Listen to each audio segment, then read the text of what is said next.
the return of Modern Warfare 2 and Modern Warfare 3 weapons. There's a lot to cover, so we're just going to jump into it. This video is all about my initial impressions of Warzone now with the Omni movement and all the Black Ops 6 components that came with this new season. Now, for starters, I will say that with every integration, there's bugs, there's weird things, there's new mechanics to get used to, and that is true with this integration as well. In today's video, you're going to see me play solos on the new map, Area 99. I will say that the first impression of this map is I like it. It's got a lot of unique POIs. Feels like it's got a lot of places you can land. There are some hot spots that I know a lot of sweats and tryhards will drop, like the main reactor and the manufacturing building. I want to say that this map is actually pretty large too for a Resurgence map. It's probably a little bit, or if not the same size as Fortune's Keep. The one comment I will make in relation to the size of the map is that the player count, I think, needs to be higher. Right now, I think you can come in with a max of 40 to 44 people, depending on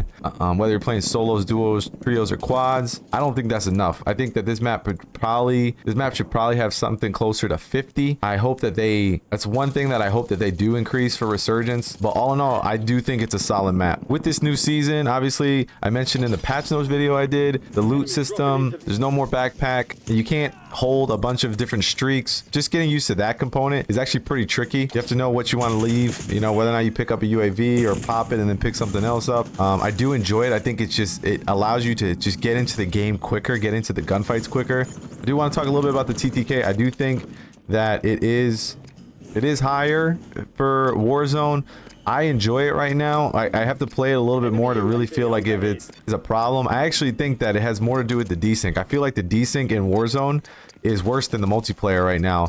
So I think that once that gets fixed, if it ever does, that'll help people with the feel of the time to kill, not necessarily the stats of the time to kill. So aside from the TTK, I think another thing to call out is that the audio, I think you got to spend some time going into Plunder, to be honest, with your headset and play with the different settings. I found for myself and my setup, I actually use the Artist War Tune, but even out of the box with that, I found that 7.1 surround sound and home theater was actually better for me than the Treyarch mix or the Sucker Punch. I'm still playing with it, but right now home theater mix is the one I go with.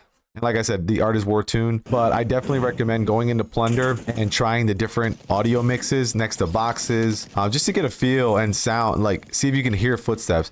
I do think that one thing that they added that is actually affecting people and they don't realize it is there was a tweet from Treyarch probably like a month ago about the footstep audio and making it echo, and I think that is actually hurting your ability to hear other people's footsteps, because you go into certain buildings and you hear footsteps and it's your own footsteps, but you don't realize it. Another thing in relation to audio that I was kind of checking for was parachute sounds. I think that they're closer to what I prefer. I don't think that there's a little bit of a delay with the parachute sounds like there was at the beginning of Modern Warfare 3's Warzone. At least carry that forward where you can hear people landing on you, which is nice. Another thing I want to talk about is aim assist. I think I did see people talk about how aim assist feels worse.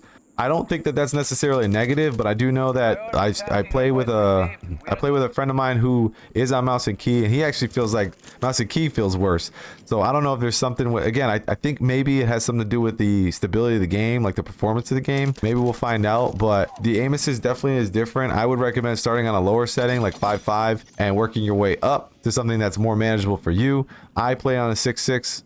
And that's kind of where I'm going to stay, maybe 6.5 depending. But the emphasis here is that the aim assist does feel different than previous Warzones. If you're not someone who's played multiplayer for Black Ops 6 and you're coming from Warzone, Modern Warfare 3's Warzone to Black Ops Warzone, that's going to be an instant thing that I think you will pick up on. Just be on the lookout for that. But all in all, I will say I'm having a lot of fun with the game. Area 99 is actually a really good map. My only gripe with it right now is that I wish I had more players, but I'm going to be playing that. And then you're going to see a video from me talking about the big map and how it feels with the Omni movement and the Black Ops 6 guns. Anyways, if you did like this video and you found it helpful and informative, go ahead and drop a like and subscribe for more. And I'll catch you guys in the next video. Peace.